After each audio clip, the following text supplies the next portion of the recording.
విదేశాల్లో చదవాలనుకుంటున్నారా? అయితే విదేశ్ కన్సల్ట్ ని సంప్రదించండి. రాహుల్ రామ్నాథ్ గారు బీజేపీ సీనియర్ నాయకుడు మాతో పాటు ఉన్నారు. సార్ చెప్పండి, ఏంది మీటింగ్ ఉద్దేశం?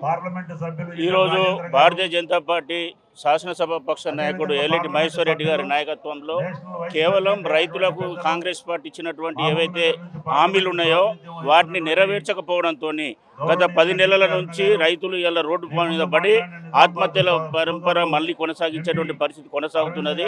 ఆ రైతులను ఆదుకోవాలని చెప్పేసి వెంటనే ఈ కాంగ్రెస్ పార్టీ ఇచ్చినటువంటి రైతులకు హామీలు ఏవైతే ఇచ్చిందో వాటిని పరిష్కరించాలని ధర్నా చేపట్టడం జరిగింది. 24 గంటల పాటు దీక్షా శిబిరాన్ని, ఎందుకంటే ఈ తెలంగాణలో భారతీయ జనతా పార్టీకి చెందినటువంటి శాసనసభ్యులు, పార్లమెంట్ సభ్యులు, రాజ్యసభ సభ్యులు అందరూ కూడా ఇలా 24 గంటల దీక్షకు కూరుకున్నారు.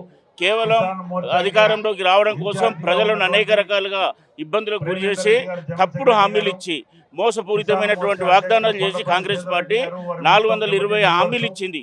దాంట్లో ఒక్కరు కూడా నెరవేర్చలే. 6 గ్యారంటీలు అని చెప్పింది, ఒక్క గ్యారంటీని కూడా నిలబెట్టుకోలేదు. ఇవాళ మహిళలకు ఉచిత బస్సు ప్రయాణం అని చెప్పేసి మహిళల మధ్యలో గొడవ పెట్టిందే తప్ప ఎటువంటి సమస్య పరిష్కారం కాలేదు. ముఖ్యంగా రైతులు పండిస్తున్నటువంటి పంటకు గిట్టుబాటు ధర రాకపోవడం, వాళ్ళకి ఇచ్చినటువంటి 2 లక్షల రుణమాఫీ ఏదైతే ఉందో అవి పూర్తిగా రుణమాఫీ కాకపోవడం, ఇవాళ తెలంగాణ రాష్ట్రంలో 40 లక్షల కోట్ల రూపాయలు అప్పును తీర్చాలని చెప్పినటువంటి ముఖ్యమంత్రి 20 లక్షల కోట్లు కూడా విడుదల చేయలేదు. దీన్ని బట్టి చూస్తేనే కాంగ్రెస్ పార్టీకి ఉన్నటువంటి చిత్తశుద్ధి అర్థమవుతూ ఉన్నది. అందుకనే ఇలా రైతులకు ఇచ్చినటువంటి రైతు రుణమాఫీని వెంటనే అమలు చేయాలి, రద్దు చేయాలి రుణాలను.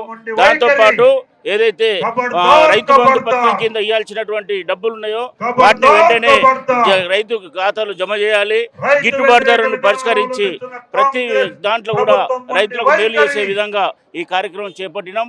ఇప్పుడు కేవలం రాజధాని నడిబొట్టున ఇందిరా పార్క్ ధర్నా చౌకుల్లో ప్రారంభమైనటువంటి ఆందోళన రేపు జిల్లాల వ్యాప్తంగా ప్రతి నియోజకవర్గం వారిగా ఈ ఆందోళన చేరుతుంది. వెంటనే రాష్ట్ర ప్రభుత్వం మేలుకొని రైతులను ఆదుకోకపోతే ఇది గ్రామానికి వెళ్తుందని చెప్పి భారతీయ జనతా పార్టీ హెచ్చరిస్తూ ఉన్నది.